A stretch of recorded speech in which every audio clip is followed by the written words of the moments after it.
Friends, welcome to a new chess video. This will surely become one of your favorite videos on the entire YouTube platform, and I'll explain why. I'm going to show you a very simple opening to play against e4, e5. Very easy. It's an opening we've touched on before on the channel, but we haven't explained it in as much depth as in this video, okay? Check this out. If you have less than 2100, even less than 2200 ELO, this opening can serve you in all areas, meaning rapid games, slow games, blitz games. Why? Because it's a very strong opening. Now, if you're international masters or grandmasters, I only recommend playing it at very fast tempos, okay? I'll explain why. First, we're going to play d4. I'm sure these types of setups look familiar, right? We've seen something similar on this channel several times. However, pay attention, here the only good response is pawn takes pawn, Hunte. Logically, we're threatening to take it ourselves otherwise. Very well, and after pawn takes pawn, we're going to take with the queen. Notice it looks like a Scandinavian with the white pieces, right? Here, the most logical move, and there's no doubt about it, is knight c6, since while developing the knight, it attacks our queen, and we're going to play queen e3. Well then, this setup right here is the one you should remember, because it's going to win us a lot of games. It'll allow us to carry out an attack plan that's very easy to remember. And no matter what our opponent does, we can apply it in all our games. And I want this video to be super complete. Why? Because I'm going to show all the opponent's responses, no matter what they do. So let's start with the first one if you want. I'll show you the best variation for black, so we can get it out of the way. The hardest one to punish, right? Which is this one here, when they give us this check with the bishop.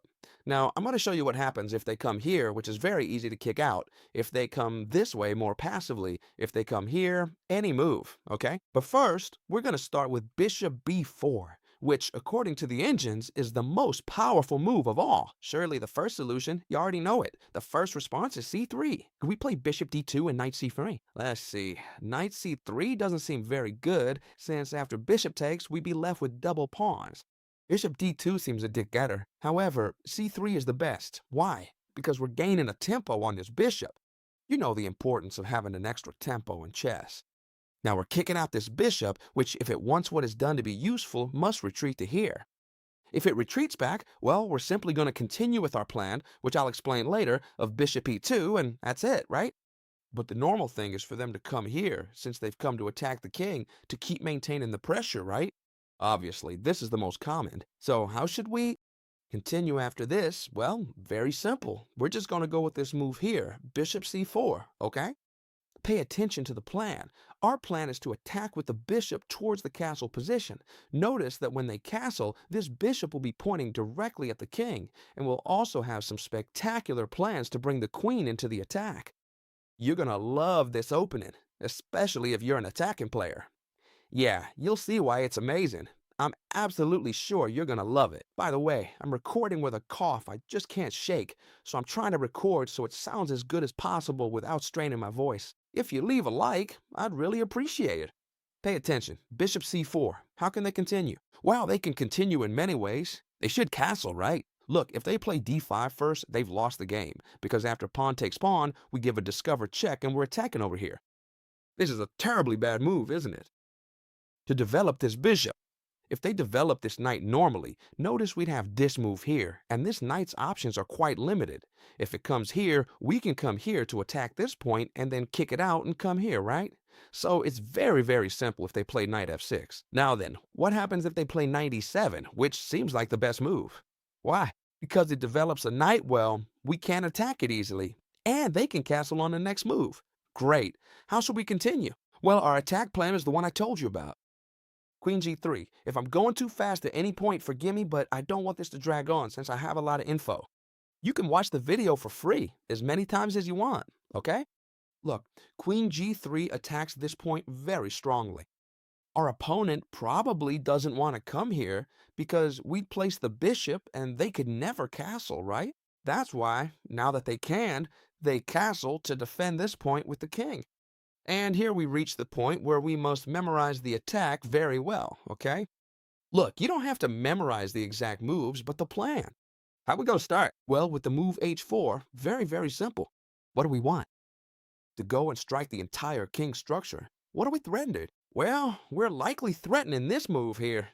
Look, a typical bishop h6 move. If they capture us, they'd lose due to an illegal move, so they can't capture us. So here they want to avoid this, and many play this move here. And you'll tell me, well, we can kick it out with the knight. Actually, it's with the pawn, with the pawn. In fact, that's what we should do. However, they have this dangerous move where the knights defend each other and they attack this bishop here. Here we need to think of a very, very good move, okay?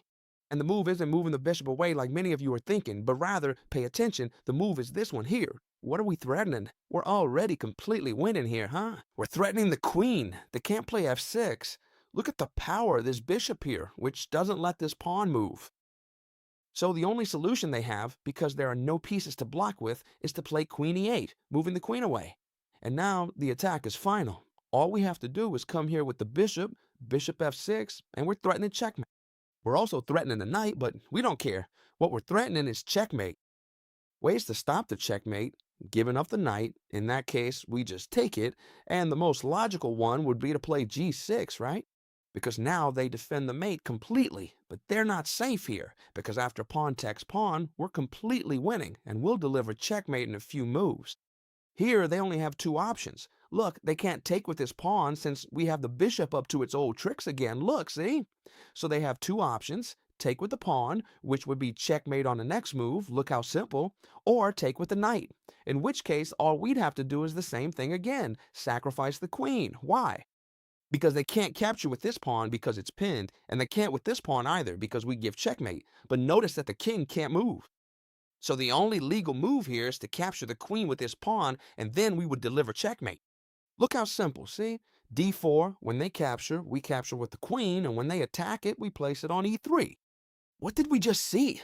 Well, we just saw the best move according to Stockfish, which is the bishop on b4 giving us a check. We should play c3, and this plan I just explained to you, but there are many more options. Look, a very common move in this case is bishop c5. And look what a serious mistake. We should simply capture the bishop, and that's it. You'd be surprised how many people online play bishop c5 right away, attacking the queen without seeing that we can capture this bishop for free. So if they use this one, well, we use the first plan. If they use this one, we capture. If they use this one, it's horrible because they won't be able to get this bishop out. Simply, my plan is knight c3, bishop d2, castle long, and we play a super comfortable game. Notice that the good thing about opening is that we don't sacrifice any material. Therefore, we can always play a super comfortable game. If they play here, we'll see it in a bit, but our idea will be to come here to attack this point since they've stopped defending it, okay? But let's go to the most logical ones first. Look, knight f6, a super logical move, and we've seen, right? e5 was the move I was proposing when they play knight f6. Here you have two options: either play perfectly as the engine says, little by little, which is the same plan of knight c3, bishop d2, and long castle. Look, we'd have a very easy position to play. You can always attack on this side here, very simple to play. Or what I like, see, which isn't the best option according to the engines, but is very hard to find the solution, is to play e5, okay? When do I recommend playing e5 and when do I recommend playing knight c3? If you're in a tournament against a very strong opponent, an hour-and-a-half game, play knight c3, okay? And follow this plan. If you're playing a game online or a rapid tournament, without a doubt, play e5. Although it's not objectively the best, it's a very strong move, and one where it's very complicated to find the correct solution, okay? Look, here, two options for the black pieces. Move this knight either to d4 or here, which seems the strongest because they make a double attack, right? d4 is too simple. We play queen e4 to d5. Sorry, see? We play queen e4, we attack this knight which has to go, and we're going to keep gaining tempos, right? Very simple. But what if they make the move that looks much stronger, attacking our queen? It forces us to move the queen, and they also attack this pawn with two knights. Well, very simple. Here you should play queen to e2, okay? And here, pay attention, because taking this pawn is already a mistake. According to what the engines recommend, and I'll explain this too, because I want everything under control, they should play d6, giving up the pawn, because after pawn takes pawn, we're given a discovered check. They can't recapture. They have to play this instead. And notice that here, we could capture. We could play knight to f3, whatever we want, right? And we'll have a material advantage, right? Very well. This is according to Stockfish, right? The right move is d6, but obviously, chess teacher, if they've made the double attack, it's much more likely they'll take this pawn. And that way they end up with an extra pawn. Well, here they lose the knight because they've placed themselves right in the pen. No matter how much they defend each other or how well they can be defended, when should we attack a piece when it's pinned? Well, we should attack it when we can attack it with a pawn. Notice that now this knight is lost, no matter what they do. If they defend it, we take it with a pawn, we capture a knight. But the most surprising thing here is that most people make an even worse move to try to save themselves, which is knight to d4. Here we're totally winning, but knight to d4 is an attempt to, when we move the queen, give us a double or a triple from here, trying to find some resource. But what we should do here is very simple. We shouldn't capture here because we'd lose the queen. Instead, we capture with the queen itself. Queen takes e5 check, and not only that, but we'll capture this knight. The only thing they can do is go back, and now we put pressure on them with this pawn. And we haven't just won one knight, we've won two knights. If they kick our queen out, what should we do? Well, the easiest thing in the world, pull it back. And once it's back, it keeps up the pressure. If they check us with the queen, I don't care. I attack your queen. And when it retreats, notice that now they can't do anything. At most, another check over here. But even here, we could attack it with the bishop. Now I must retreat, and we would simply capture this knight. Two pieces up. A very important variation that I've come across several times in online games. Instead of developing this bishop on squares that are very bad, they want to develop it on c5, but to avoid losing it, they want to play b6 first, so they can come here later. And they're also making a spot to develop here. Notice they'd have a good position. So we have a great plan for when they play this move right here. Just stick with your plan, okay? Always remember the plan well, not the exact moves. Knight to c3, we don't know what to do, so we're going to carry out our castling plan. However, pay attention because that's not it. When they attack the queen, do you remember what I told you? What happens when this bishop stops defending this point? I'm sure you do. We should put the queen on g3, putting spectacular pressure on this point right here. You see it, right? Not only that, but we're also threatening this 7 point in the future, where the knight can jump in and quite a few threats can come up. All right, here you have two responses to defend this point, and I'm going to show you how to punish both. That's why this video is so good, right? Because no matter what the opponent does, we'll have it under control. So if we study this video well, we'll have this opening well established to play it every time. So save this video well, as you'll always have it for free. All right, the two responses to defend here are g6, which is quite bad. Why? Because it already leaves all the dark square holes open, and besides, this bishop isn't here, but on the other side of the board. How can this be exploited? Well, I recommend you exploit it with the minor pieces, both with the bishop and with the knight. Notice that if they come this way, we'd also come with the knight, and this would already be a disaster. Then if they come through here, we could even come in with the queen. So it's just too strong, right? We can see that logically if they try to defend with g6. The problems they have with the dark squares are just too powerful. Also, notice one thing, when they come here, and here we also have possible e5 to continue with the pin, right? In short, g6 is a terrible move. But what happens if they play queen f6? It's actually better because they're trying to defend this point while staying out of any pins. Now, this move could be very good, but we have a much better one. What? This move? Well, putting in this knight d5 that I was explaining to you, we threaten the queen, and we threaten this point right here. But well, here it seems we're threatening a lot, but in reality, black has two moves to save themselves, right? It's trying to trade queens right away, both here and here. It would be the same, right? If they come here, they want to trade queens right away to avoid this knight jump. However, they don't avoid anything since we can jump in the same way. Why? Because we're given check first. It can't take, because even if there's a queen in the middle, this queen is defending the knight. Notice that if queen takes knight, queen takes queen. So, check. They must move, and now, instead of capturing the rook first, which could also be done, I recommend you capture the queen first to avoid problems, and when they capture your queen, well, you just capture the rook and we're up a piece. So the plan, when they play b6 to come with the bishop to c5, attacking our queen, is very simple. Knight c3, queen g3. We come to attack here, and then we jump with the knight to the center of the board, performing a double attack.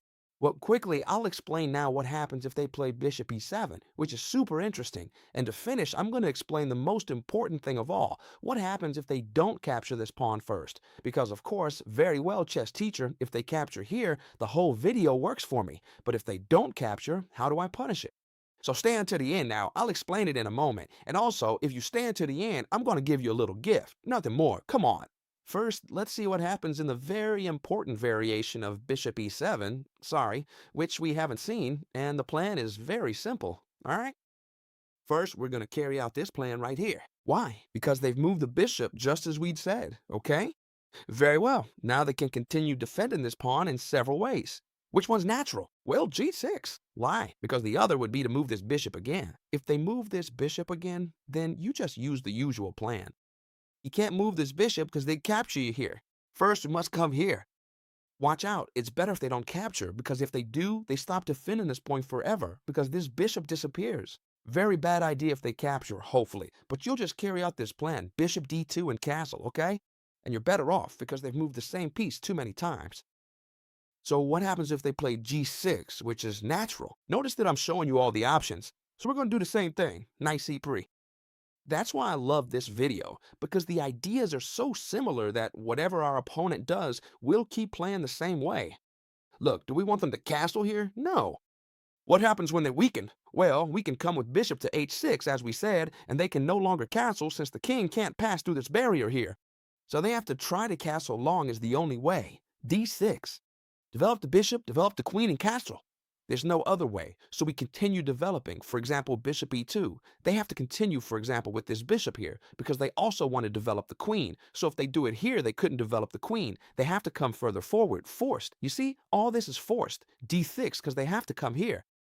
Now this bishop can't go out here or here. It can only come here to make room for the queen, so we castle long. Notice that we're doing exactly the same plan all the time, and now after this move, I recommend a beautiful move, which is queen f4.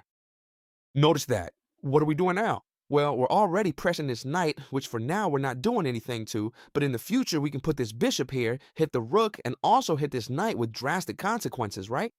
So now they have to try to avoid this, and they have to come with the rook here. There's no other way, you see, right? If they castle long, we just come here, and attack here, they're going to lose material. So look at the strength that queen f4 has. They have to come here, and now we can, for example, jump with the knight to d5, hitting this knight. Here they can see the glory and say, oh, it's true that now there's no way to defend this knight because it's attacked by two pieces, and the only way would be to go back with the queen. But here they might say to you, well, I'll just capture and that's it. But if he captures, notice that pawn takes pawn gives him a huge fork that wins a piece. It attacks the knight and attacks the bishop protected by the rook. So he can't capture. Only solution is to pull back with the queen, you see, right? You're with me, right? Very simple. But here, what would we simply do? Well, we'd continue with knight takes bishop. Now they must recapture with the queen, since with the king he'd lose castling rights. And now, how can we continue? Well, simply bishop g5. We pin this knight, and we're back to the same thing. Look how easy it is to attack. I'm showing you an example. You don't need to memorize the moves, okay? I'm just showing you an example of how to continue so you can see how to apply pressure. Very simple. Now this knight is going to be lost no matter what. Whatever they do, we're going to capture here. And on top of that, if they castle, they'll also lose the rook. But if not, they're losing the knight for sure. And now, super important, what happens if, when making this move here, they don't capture us? Well, you must keep this very much in mind, since we studied very well what happens against all the pawn takes pawn and queen takes pawn moves, right? Logically, here in chess, there are 10,000 moves. Well, 10,000, they're infinite if they play something else. Well, for example here, we could attack. We could come through here, right? But obviously, we're going to look for the most critical version, which is knight c6. Otherwise, the video would last 17 hours, right? Once we studied all this, notice that now we're going to see what happens if they don't capture here, and it's easy, but you must know how to play it, because otherwise you're going to lose games. If they don't capture, they must defend. Since we're attacking, if they make a stupid move without defending, we simply capture, right? Very well. Now, what happens if they defend it with knight c6, and what happens if they defend it with d6? Since they're the only two moves that defend, there would also be this one or this one, but they're very bad, okay? If they play this, they're simply left with a bishop that doesn't let the other one out. And if they play this, they're leaving this bishop so it can't get out. Very well, with knight c6, the only thing you must do is play d5 attacking this knight. I'm sure many of you are thinking, well, but now I'm leaving a fundamental square for the knight, a very strong square, right in the center of the board. Here, they've lost the game because c3 loses the knight. See, there's no way to drive out this knight. Oh, to save it, sorry. If it comes here, the bishop is there. So notice how simple. We attack. If they don't take, they defend. And if they come here, well, now they've lost the game with c3. But it's true, they're not forced to step right into the lines, Daniere. They can go backwards. So how should we play? A move that I've always liked is this one here. Although it's not the one I recommend. You can play it. Why? Because we're forcing them to come here. However, now we get into discovered attacks. But, well, it's a move that I've always liked. We double pawns, we block this structure a bit, but there's a move that I like much more, which is knight f3, directly putting brutal pressure on the e5 point. A very, very good move. How should they play now? Well, obviously, the most logical is to remove this knight from here. That's annoying. And at the same time, defend this point, and we now must undermine this knight because we don't like it here. And if we manage to drive it out, well, we'd simply win this pawn and practically the game. Not because of the pawn, but because of the space advantage we have, right? Very well. So what happens? That by playing h4, there's only one way to stop this advance. You see it, right? There's only one way, and it's h5. What does h5 allow us? Well, to play with a lot of comfort. We could enter, for example, with the bishop, and this variation would be way, way too strong. Notice that they're being left with practically no squares, and they're becoming very restricted. If they advance this pawn, this knight is going to be super weak since no one will be able to protect it. Sorry. And not only is it going to be super weak, but also notice that the king is also going to be super weak, right? It would leave these squares unprotected. We could simply pull this bishop back, and our position would be 1,000 times better than our opponents. What happens if they play the most common move when they don't capture, which is d6? Super important and super nice. You're going to love it. All you have to do is play knight c3, defending this pawn right here. But if they capture, super important, we don't want to recapture with the knight. Instead, we want to recapture with the queen. This is the option we should always keep in mind. Whenever they capture on d4, we capture with the queen. They can kick it out, but now there's no need to move it back. Why? Because we can bring the bishop to b4, like a Spanish opening, and pin this knight right here. Now, they can't capture the queen. It's true. I'm sure all of you are thinking about bishop d7 to avoid doubling pawns to get out of the pin. But here, all we have to do is trade this bishop for the knight, even if we're giving up the bishop here, because now this queen is super well placed in the center, and no one can kick it out. Now, what are we doing? Well, look at one thing. They can't move the bishop because we would simply come through here. So this queen is putting on a lot of pressure and limiting the bishop's development, right? What's happening? They have many more options here than just developing the bishop. All right, for example, well, first, it's our turn, okay? Since they just captured here. So what should we do? Well, the move I recommend is this one right here, bishop g5. Super, super strong, attacking the queen. Look at how simple this game is, because now they only have 3 options, okay? What are they? Bishop e7 loses. Why? Because we would simply take here and now. There's no way to defend the rook, so bishop e7, if they block with the bishop, they're losing on the spot. If they block with the knight, they're obviously putting themselves in a pin that we could exploit with the move e5, right? So here we're limited to just one move, f6, which already looks a bit weird, but, well, it seems to defend perfectly. How should we continue? Very simple. We move the bishop back. Now they can develop much more easily. The knight should go first, because if they develop the bishop first, this bishop won't be able to move anywhere, and also, this knight won't be able to get out. So the knight goes first to come and attack the bishop, and then develop their own bishop. Very simple. Knight c3, I'll go through it quickly so you can see how easy it is. Knight g6 attacking the bishop. We don't care if they capture, we continue with our plan, which is always the same, castling long. And now if they capture, it's fine because we recapture with the knight. All right, now they can develop bishop e7, and they've completed their development, but look, we're already totally winning here. We bring the knight to attack this bishop. Now they have to decide what to do, whether to give up this bishop or give up this bishop. And here black has to think, which bishop do I prefer? The one on the white squares, which is actually moving and active, or the one on the black squares that can't move? Well, I prefer this one, so I'd rather you capture this one that's useless to me.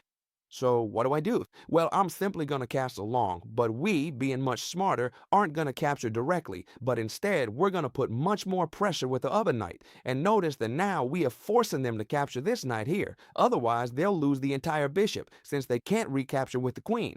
So when they capture here, look how simple. We capture with the queen, we attack this point, they can't advance it because they lose the rook, and if they advance this pawn, simply, we stop moving the queen and instead capture here with a check. I'm going through this quickly because these are just ideas, okay?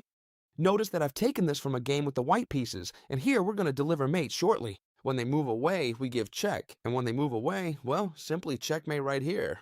Look at what a really, really good opening this is. Give it a big thumbs up if you want to see more games like this.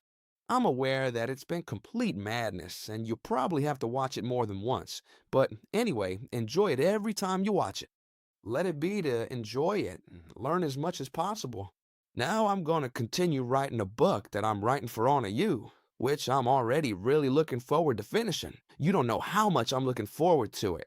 In fact, I have my partner right now at the copy shop in my city already asking about prices and all that. So I'm really looking forward to it. I'll let you know. If you don't want to miss it, you can subscribe for free to my newsletter, where every Sunday I send you exclusive content. And also, whenever I release something new, you're the first to find out through there. So if you also want to find out when my book will be available, then you'll also be the first ones there.